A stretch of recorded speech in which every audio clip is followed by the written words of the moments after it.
Hello guys, how are you doing. Video start करने से पहले मैं आपको बता दूं कि आज के एपिसोड काफ़ी ज़्यादा खास होने वाला है, तो प्लीज़ इसे अंत तक ज़रूर से ही देखिएगा।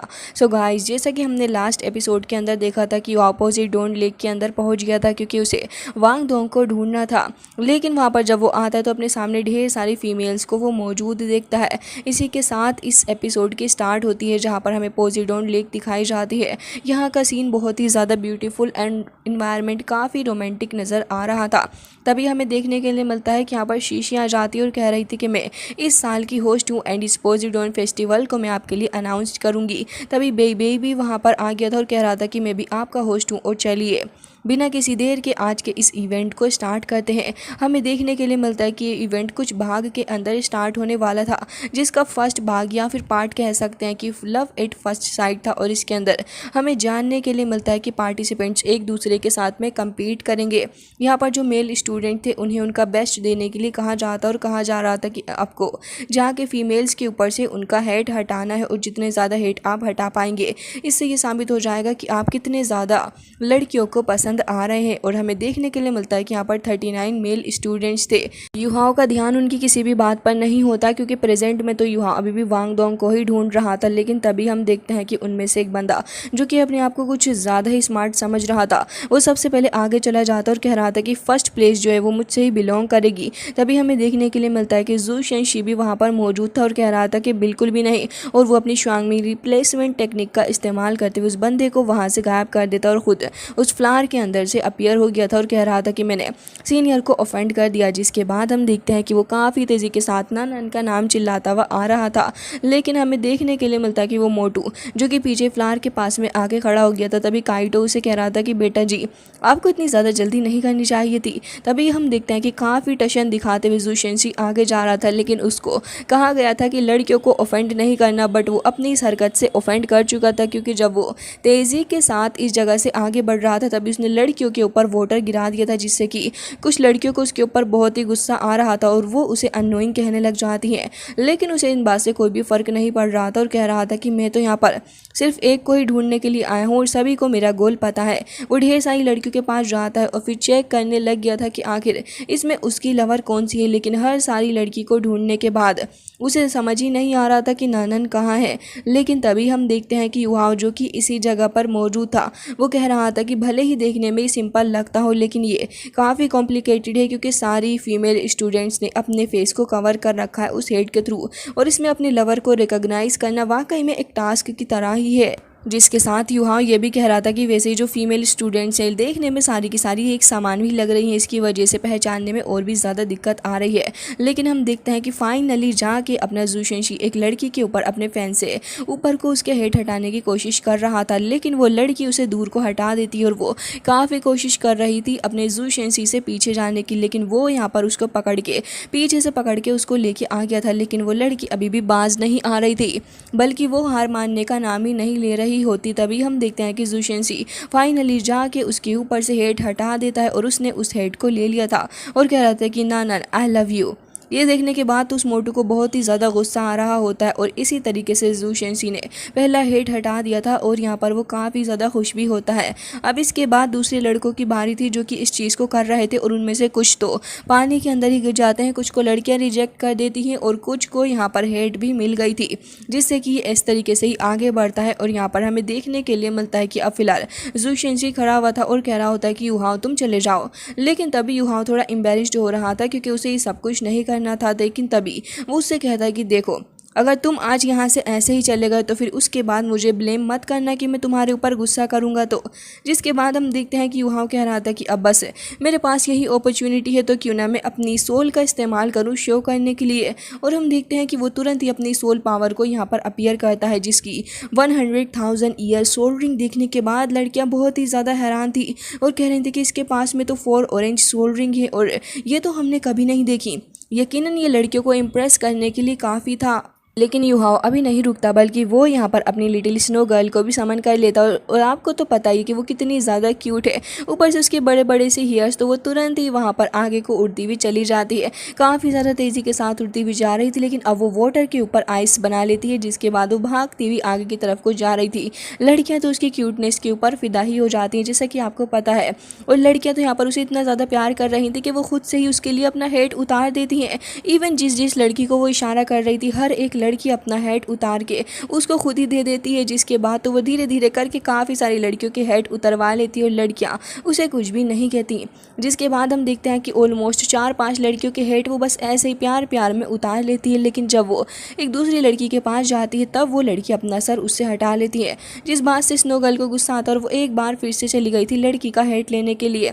लेकिन वो लड़की इस चीज़ को बिल्कुल भी एक्सेप्ट नहीं कर रही थी। तभी युहाओ से कहता है कि स्नो गर्ल तुम वापस आ जाओ, और हमें देखने के लिए मिलता है कि युहाओ अपने पापा की बात मानने के बाद चुपचाप से चली गई थी युहाओ के पास, और वो तुरंत ही उसे वो सारे हेड्स ला के दे देती है। और तभी जूशन कहता है कि अरे वाह, आपने तो कमाल कर दिया ब्रदर, आपके पास में तो 5 हेड्स हैं, मतलब कि लड़कियों ने आपको बहुत ही ज़्यादा पसंद किया है। जिसके बाद हम देखते हैं कि वो लड़की वो वापस से उसी फ्लावर पे आके खड़ी हो गई थी, और उसकी सोल रिंग जो थी वो काफ़ी ज़्यादा अजीब लग रही होती हैं युहाओ को, वो familiar लग रही थी। और युहाओ कहता है कि इसकी सोल रिंग को देखने के बाद मुझे वांग डोंग की सोल रिंग की याद आ गई, क्योंकि वो भी सेम ऐसी ही है। जिसके बाद हम देखते हैं कि अपनी स्नो गर्ल अपने फादर के अराउंड ऐसे ही चक्कर वक्कर लगाती रहती है। उसके बाद वो अपने फादर के कंधे पे आके बैठ गई थी। युहाओ भी इसको देखकर काफ़ी ज़्यादा खुश था, और बाकी सारे लोग अभी चीयर अप कर रहे थे। तभी हम देखते हैं कि एक बार फिर से यहाँ पर लाइट्स वगैरह ऑफ हो जाती हैं, क्योंकि अब सेकंड राउंड स्टार्ट होने वाला था। तभी हम देखते हैं कि यहाँ पर अब सेकंड राउंड जो था वो लव एट फर्स्ट साइट था, और यहाँ पर एक बार फिर से हमें देखने के लिए मिलता है कि एक स्क्रोल अपीयर होता है, जिसके ऊपर लिखा हुआ था कि हर लड़की के पास में 3 पेपर क्रेन्स दी जाएंगी, और जो भी लड़की इन पेपर क्रेन्स को वोट की तरह इस्तेमाल करेगी वो अपने मेल पार्टनर्स के लिए उसको चुन सकती है। सिंपल भाषा में कहें तो लड़कियों के पास में 3 क्रेन्स है, तो वो चाहे तो किसी एक बंदे को भी तीनों क्रेन्स भेज सकती हैं, और चाहे तो अलग अलग पर्सन को, जिससे कि यहाँ पर लड़के सेव हो सकते हैं। और जिस भी लड़के को क्रेन नहीं मिलेगी वो एलिमिनेट हो जाएगा। जिसके बाद यहाँ पर ये चीज़ काफ़ी ज़्यादा सही थी, क्योंकि अब इस चीज़ में ज़्यादा प्रॉब्लम नहीं आने वाली थी, क्योंकि ये राउंड लड़कियों के ऊपर डिपेंडेंट था। तभी हम देखते हैं कि बेई लड़कियों को कहता है अपनी क्रेन्स छोड़ने के लिए, तो लड़कियां धीरे धीरे करके अपनी क्रेन्स को उड़ा देती हैं। हमें देखने के लिए मिलता है कि युहाओ के पास तो स्टार्टिंग में ही एक क्रेन आ गई थी। जू शेंशी भी वहाँ पर इंतज़ार कर रहा था, उसके पास अभी कोई क्रेन नहीं आती, लेकिन बाकी सारे लड़कों के पास में आ रही थी। कुछ लड़की क्रेन को कैच करने के चक्कर में गिर जाते हैं, लेकिन बेचारा जू शेंशी यही देख रहा था कि कोई तो लड़की मेरी तरफ को भी क्रेन भेज दे, लेकिन कोई भी लड़की उसकी तरफ क्रेन भेज ही नहीं रही होती, जो कि उसके लिए काफ़ी ज़्यादा इंसल्टिंग भी हो रहा था। बेचारा काफ़ी ज़्यादा परेशान होता है, और यहाँ पर सारे ही लड़कों को 1 या फिर 2 क्रेन्स मिल रही थी। इवन अपने जो बंदा है इसके पास में तो 3 क्रेन भी थी, जिसे देख के बाकी लड़के हैरान थे। तभी हम देखते हैं शाओ शाओ को, जो कि यहाँ पर एक क्रेन थी जो कि काइटो की तरफ को भेज देती है। उसने 2 क्रेन्स को भेजा था, और यहाँ पर हमें देखने के लिए मिलता है कि बेचारा जू शेंशी कह रहा होता है कि नानान प्लीज़ मेरे लिए वोट करो, मैं एलिमिनेट नहीं होना चाहता। लेकिन नानान तो ऐसा कुछ करती ही नहीं है, बल्कि वो तो यहाँ पर अपनी क्रेन्स को किसी दूसरों के लिए ही भेज देती है, जिससे कि यहाँ पर अच्छी खासी इंसल्ट जू शेंशी की हो गई थी। ये बात उसे बहुत ही ज़्यादा ह्यूमिलिएटिंग भी लगती है, लेकिन बेचारा क्या ही कर सकता था। जिसके बाद हमें देखने के लिए मिलता है कि उसका मुँह बन गया था और बहुत ही ज़्यादा हताश हो जाता है। जिसके बाद कहता है कि नानान तुमने मेरे साथ ऐसा क्यों किया, मैं यहाँ पर एलिमिनेट नहीं होना चाहता। लेकिन उसे इस बात से कोई फ़र्क नहीं पड़ रहा था। हालांकि बेचारा कह रहा होता कि मैं तो अभी अपना लव भी कन्फेस नहीं कर पाया, लेकिन शाओ शाओ के पास में अभी भी एक क्रेन थी, और वो यहाँ पर उसको तुरंत ही भेज देती है अपने शाओ की हेल्प करने के लिए। और बेचारा काफ़ी ज़्यादा खुश था और कह रहा था कि तुम तो मेरी लाइफ सेवियर बन के सामने आई हो, यकीनन तुम मेरी फ्रेंड हो। जिसके बाद काइटो भी उसे कहता है कि तुम फिक्र मत करो।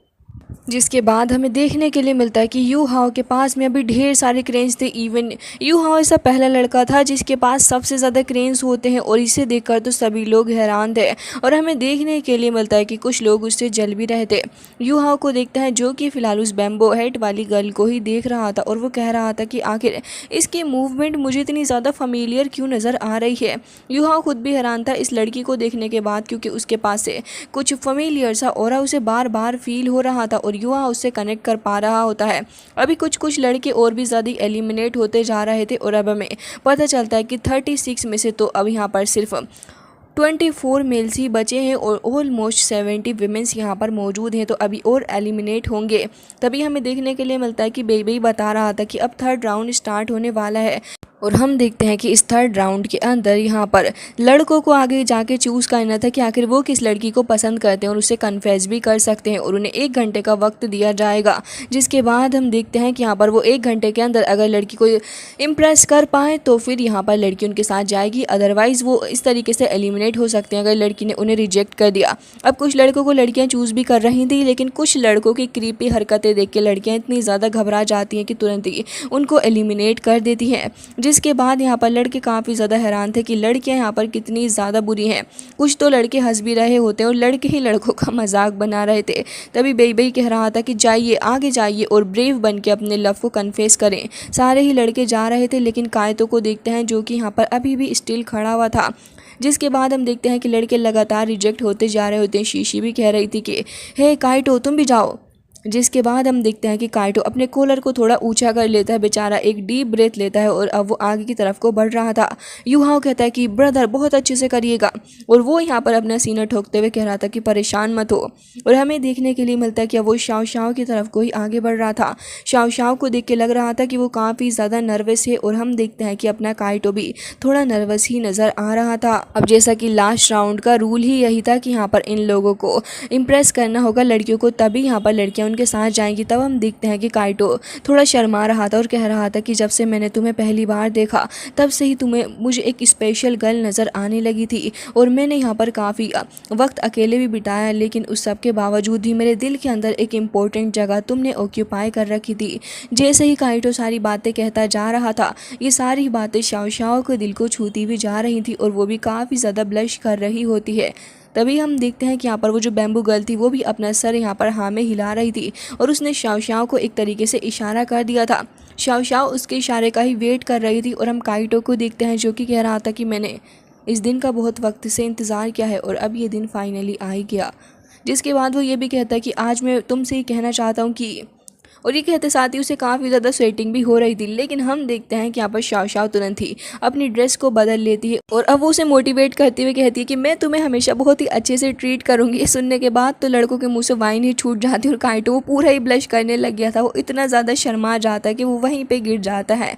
लेकिन हम देखते हैं कि अपनी शाओ शाओ वो भी तुरंत ही पानी के अंदर जंप कर देती है। तो इसका मतलब ये हुआ कि दोनों ही एक कपल हो चुके हैं। सारे ही लोग इस मोमेंट को देख के बहुत ही ज़्यादा हैरान थे, लेकिन वाकई ये काफ़ी ज़्यादा अच्छा और एक्साइटिंग मोमेंट रहा, जहाँ पर बहुत ही अच्छा प्रपोजल हमें काइटो की तरफ से देखने के लिए मिला। लड़कियाँ भी इन्हें चेयर कर रही थी, और नानान भी बहुत अच्छे से चेयर कर रही होती है। यूहाओ भी बहुत ही खुश था अपने दोस्त काइटो के लिए कि यहाँ पर इतने अच्छे से इन लोगों का पैचअप हो गया है, और अब शायद से इन लोगों को हमेशा से ही यही रिलेशनशिप रहेगा।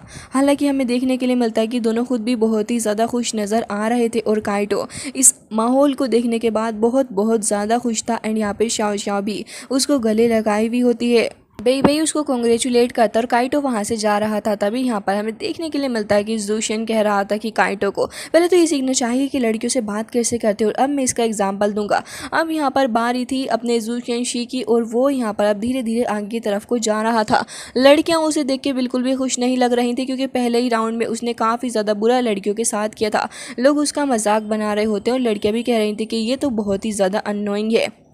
तभी हम देखते हैं कि नानन भी अपना मुंह पलट लेती है, लेकिन अब अपना ज़ूशियन काफ़ी ज़्यादा सीरियस हो चुका था, और वो नानन का नाम लेता है। नानन भी उसकी तरफ को ही जा रही थी, और धीरे धीरे करके दोनों एक दूसरे के काफ़ी ज़्यादा पास में आने लग गए थे। वो थोड़ा सीरियस हो जाता है और अब कह रहा था कि नानन अब तो मुझे याद भी नहीं रहा कि कितनी बार मैंने अपने आप को तुम्हारे सामने कन्फेस करने की कोशिश की है। मैंने तो हमेशा यही सोचा कि अगर मैं अपनी प्राइड को तुम्हारे लिए साइड में भी रख दूंगा और एक स्टोकर की तरह बिहेव करूंगा तब भी मेरे लिए एक चांस है, और जब तक एक चांस रहेगा तब तक नानन मैं हमेशा ही ट्राई करता रहूँगा। जब मैंने तुम्हें पहली बार देखा था तब से ही मैं तुम्हारे साथ प्यार में पड़ गया।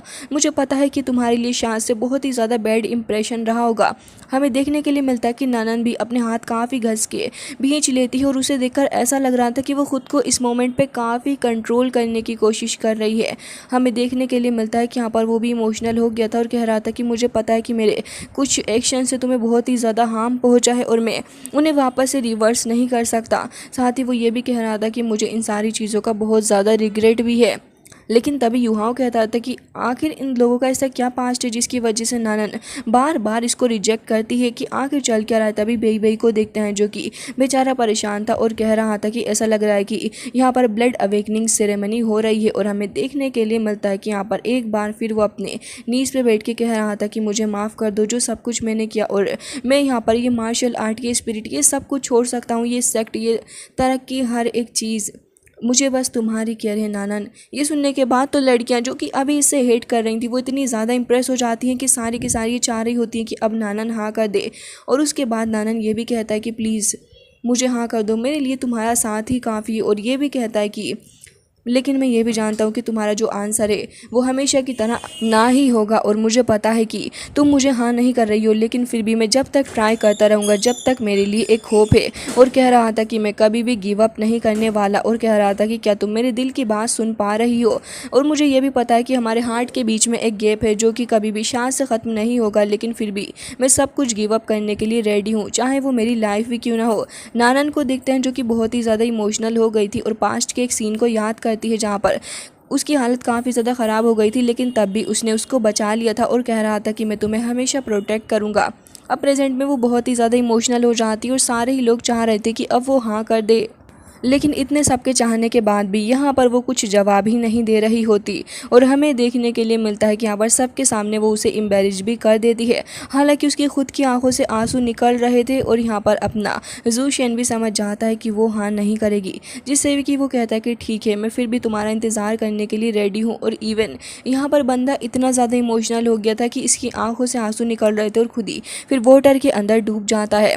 हालांकि इसके बाद नानन के असली आंसू निकलना शुरू होते हैं, वो कुछ स्टार्स की तरह उसकी आंखों से निकल रहे थे, लेकिन फिर भी वो हाँ नहीं कर रही थी। और यहाँ पर ये सब कुछ देखने के बाद आसपास मौजूद लोग बहुत ही ज़्यादा हैरान होते हैं। यहाँ पर ज़ूशियन बहुत ही ज़्यादा हर्ट हो गया था और वो वहाँ से जा रहा था।